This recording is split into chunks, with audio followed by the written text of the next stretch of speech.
Kimberly Smith Russ, and I attended Alcorn State University in Lorman, Mississippi. Favorite memory?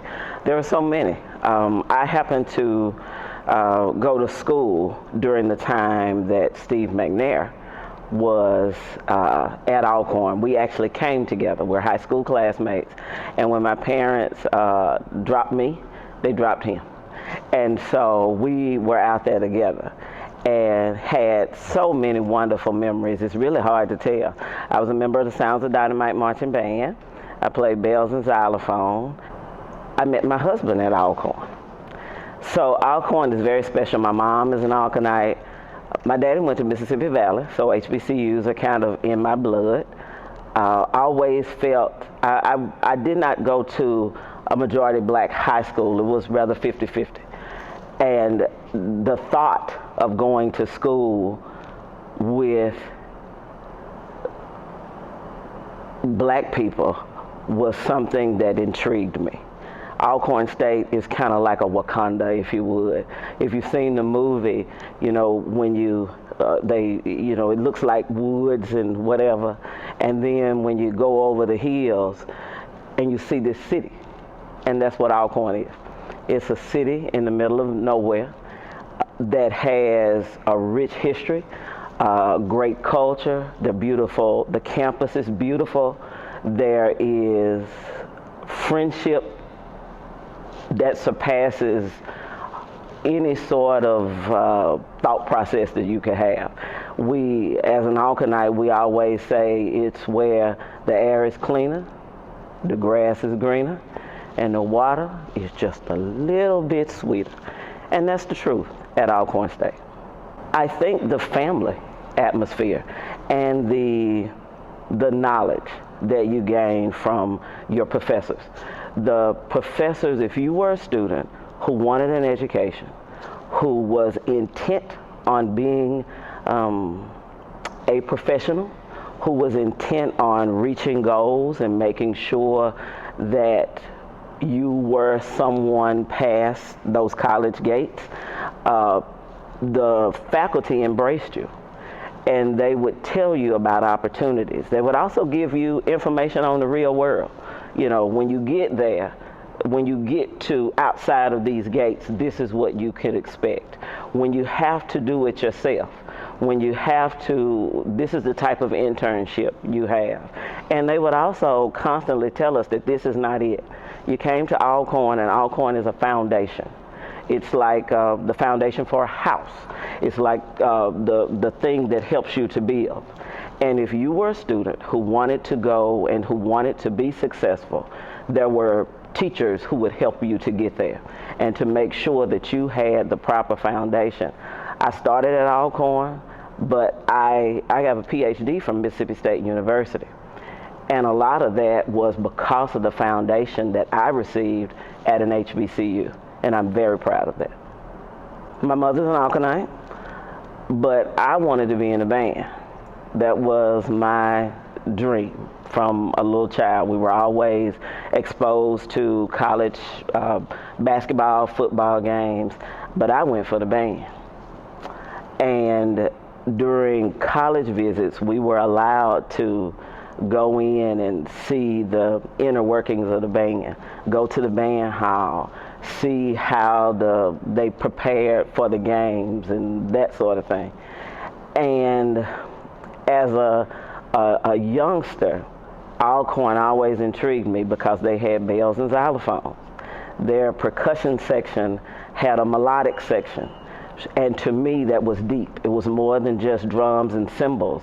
There were people there who carried the sound, and I wanted to be one of those people. So that was, in part, the draw. The university itself and the teachers there were kind of like the cherry on top, along with the atmosphere. From a youngster, we always went to HBCU games, but it was that band, the Sounds of Dynamite, that pulled me in. First of all, don't believe the hype. Alcorn, like I said, is Wakanda. I never spent a bored day out there. People say, oh, you're in the woods, you're this, you're that. I never spent a bored day at Alcorn. There was never time I didn't have anything to do. The people on campus were family, and still today. One of the other things that we say is when you have gone to Alcorn, you always have a friend. We can be people that didn't hang out together on campus, but you know somebody who knows somebody. There could be, or you may not know them, but it's like you went to Alcorn. What year? And then you're automatically linked. I can remember one of my first jobs. I went to Vicksburg, and without going into a lot of things, there were some challenges.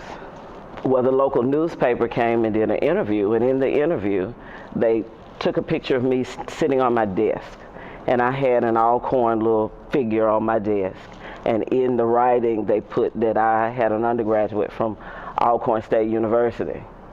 And after that ran, my office filled with people coming to see about this new person in town and making sure that I was taken care of, making sure that I knew when the alumni meetings were, if I needed this, who I needed to call, what needed to happen. So to answer your question, Alcorn is a family. And it's a family that you'll have. I've been in airports and run into people and say, you went to Alcorn. I was on a cruise in the middle of nowhere, and I've had people to say, y'all went to Alcorn. So it's family, and it goes past graduation, it goes past classes, it goes straight to the heart, and it's something that you just have to kind of be there. I think Alcorn is a jewel that is not just a jewel. There's layers. And not just, I'm biased because Alcorn is my school, but I think all HBCUs, I think that's something that's hidden. Alcorn is not the only university that has a sense of family, who has professors who actually care about you past college. I think that's the richness of HBCUs, period. I think that a lot of people feel that HBCUs limit their possibilities as it relates to education and a future. And I think that that is a huge misnomer, because HBCUs, for a lot of us, are a foundation. They're a foundation to other places and to other experiences. Just to have instructors who have the presence of mind to say, okay, you here, but your goal is to do what? And they pull those things out of you. That's what HBCUs do. The instructors, they want to see you win. And so they talk to you about life experiences and how the things that you do today impact what will happen tomorrow. We often teach, like I said, my husband is an Alcornite as well, and we often talk to them about what's your next step and how you can't miss a step and make sure that you're successful. And that's what HBCUs do. They bring real world experience to the classroom, to the environment that you're in. There's nothing to be walking along and run into one of your professors and they say, what are you reading today? What are you going to do this summer? How will that help you to reach your goal? So there's always someone there that's constantly reminding you of what your goal is, to set goals and to make sure you reach it. I think that's the beauty and part of the mystique, if you will, of an HBCU.